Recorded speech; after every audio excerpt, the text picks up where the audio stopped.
Hi guys, I'm Erica of Erica's Joyful Oven. Carrot cake is a moist, decadent cake that is served at parties and events. It's such a sophisticated cake, but it's so simple and easy to make, and so today we're gonna make some delicious carrot cake. To begin, to a large mixing bowl, add 1 cup of vegetable oil. For large eggs, or if you're using smaller eggs, you can use 5. You're really aiming for 1 cup of eggs in total. Add 1 1/3 cups of brown sugar and 2/3 cups of granulated sugar. Making sure to whisk the egg yolks properly, I'm going to whisk all of the ingredients together until it's well combined. Next, add 1 1/2 teaspoons of vanilla extract and 3/4 teaspoons of the juice that I've squeezed from some grated ginger. So we mix all of the wet ingredients together and then we'll set it aside.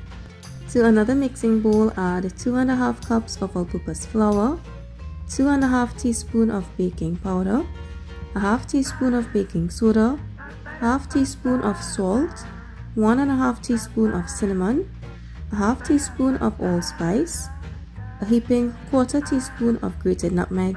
Also add 1/8 teaspoon each or just a pinch each of black pepper and clove powder. Mix the flour and the spices together, and next we can add in the star of the show. So I have 2 1/2 cups of loosely packed, finely shredded carrots, and adding it to the flour, it just helps to limit the amount of mixing that we're going to do when the wet ingredients goes into the dry ingredients, and it gives you a lighter cake.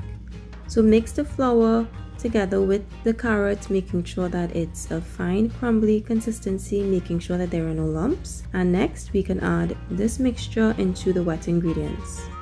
Give the wet ingredients a quick stir, making sure that it has not settled, and then we're going to add all of the dried ingredients, and using a spatula fold everything together until it's well combined. So we're going to stop mixing when there are no lumps and everything is well combined, and this really just takes about 30 to 40 seconds.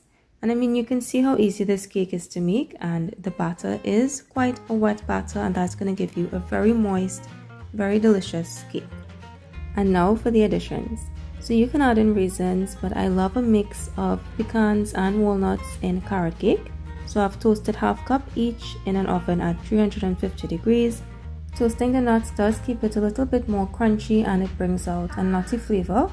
And once the nuts are well combined, I'm going to pour the batter into 2 prepared 9-inch pans and bake in a preheated oven at 350 degrees for 20 to 25 minutes. This carrot cake bakes up so quickly, but it smells so heavenly. Let it cool in the pans for 15 minutes and then move it to a wire rack so that it can completely cool before frosting.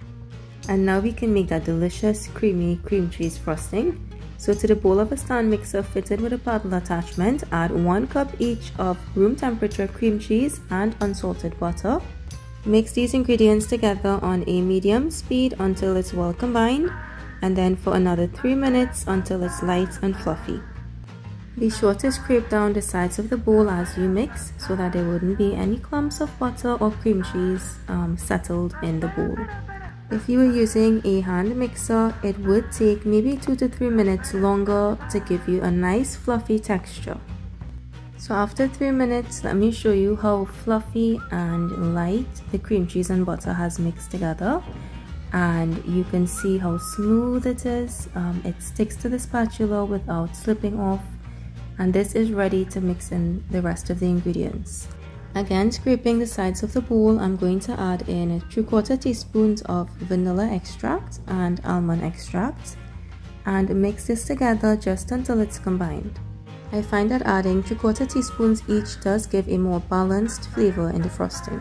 So I've sifted 5 1/2 cups of icing sugar, and I'm going to add 2 cups at a time, and with each addition I'm going to cover the mixer with a kitchen towel and mix everything together on a low speed until it's well combined. And this just avoids having a cloud of icing sugar fill the kitchen while I mix. Remove the kitchen towel and mix on a medium speed for 30 to 40 seconds until it's well combined, and then we repeat this process until all the icing sugar has been added to the frosting. Then continue mixing the frosting on a medium speed for 1 minute until all the icing sugar has dissolved and you have a smooth, creamy frosting.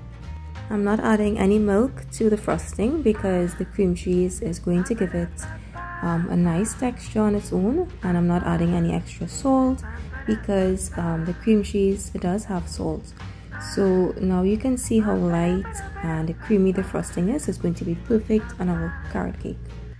I'm going to assemble the cake on a cake board, or you can use a platter, and I'm adding a dollop of frosting, and that is just going to hold the cake in place onto the cake board.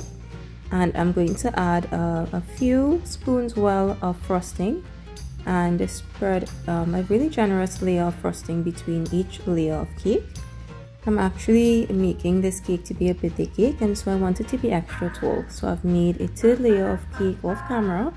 Add the remaining frosting to the top and the sides of the cake, and you can finish decorating by piping some carrots, or you can do a simple design as I did by adding some toasted pecans and walnuts on top of the cake. This carrot cake is basting with rich spices and flavors. I know it's a little weird I added black pepper, but it only deepens the spice and the flavors in the cake. You can see how light and moist the crumb in this cake is. It's definitely a crowd pleaser. Carrot cake is one of my absolute favorite cakes, and I know after you guys try this recipe, it's definitely going to be one of yours. I do hope you guys try this recipe. Let me know in the comments, or feel free to message me if you do. And be sure to like and subscribe. Invite your friends to do as well. Erica's Joyful Oven on Facebook and YouTube, and look out for more amazing recipes.